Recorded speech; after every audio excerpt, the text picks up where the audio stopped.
It is lunchtime being served right here in the Midday Studios. Welcome back. Marie is with us all the way from Daddy's Deli, and have a feeling the whole deli's watching this afternoon, this morning. So good morning, guys. Marie, thanks for being back with us. Thank you very much. I'm happy to be here. We're always excited when you come because you bring tons of food, and you've done the same thing today. I have to come back. Y'all are just too much fun. Well, we will continue to invite you as long as you continue to feed us. You bet. Let's talk about enchiladas. I mean, everyone loves them, and a lot of people probably buy the canned if they're making them at home, but you've got the homemade version. Yeah, I did for years, but I just have to point one thing out. I finally learned if I made my own how much money I could save. Really? And we're doing a real easy enchilada sauce. And you can get a little more complicated. You can saute your own onions and do your own garlic if you want, but then that wouldn't be the easy kind.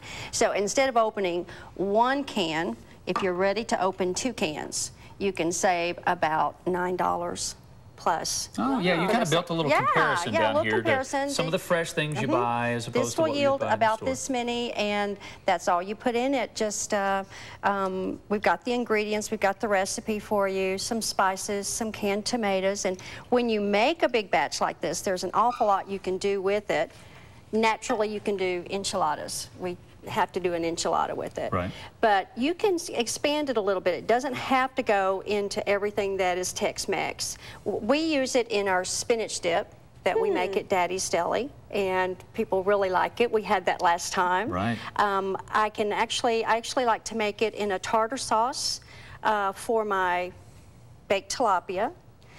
You can mix it with ranch dressing for your sauce and such for your pastas. That's really good. You're using the same enchilada base for all these things? Very same stuff. That's interesting. Did you, I mean, how do you even think, I would never think to do that. Did you think, hey, I'll just try this one day, just looking for, you know, you just have to, when you're creative with food, you just think outside of that box. Yeah, you experiment a little bit. And I can show you, when you have like leftover rice, it is so easy. You just throw in a lot of this stuff, mix it up, and just before you know it, you have Spanish rice.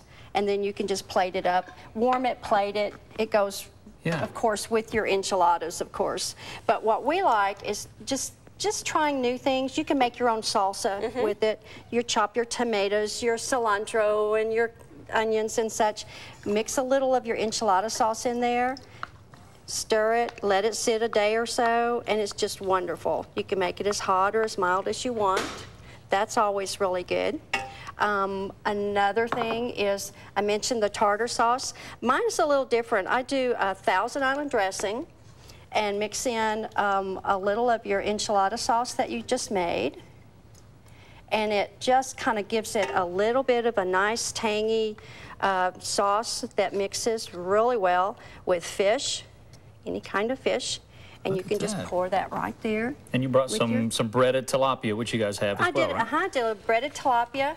We made a pasta salad, just a nice noodle and tomato and Parmesan pasta. And what I like to do is I'll just take ranch dressing, a nice ranch dressing. And here she goes again, back to the same pot. Yeah, I mean, you make such a nice big batch, so you have to do something with it. Cool. And I will tell you, it will freeze also. Oh, that's a good idea, if you're just using small amounts at a time. Small amounts. Just put it in your little containers, your little freezer containers, and label it and stick it in your freezer and just pull a little out a day or so before you need to use it.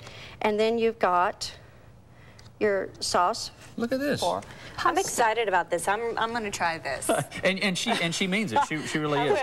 I will. Now, are a lot of these things on the menu there at Daddy's Deli, or kind of these just special? They're on our catering menu, or they may show up on our daily hot meal special. We do a daily hot plate special every day, and it just varies according to how we feel that day. Yeah, well, you guys used to be located in downtown, but we're in West Little Rock now. We're at Breckenridge Village, right next to the cinema, and easy to get to, easy to get in and out, a nice place to have lunch. And lots of nice people that may be watching again. So happy lunchtime. We're going to taste this, and we'll give you our report card on this in just a little while. The recipe was up there, but it'll also be on our website in case you want to know. Only 6 or 7 ingredients. It's that easy, and look how versatile it is.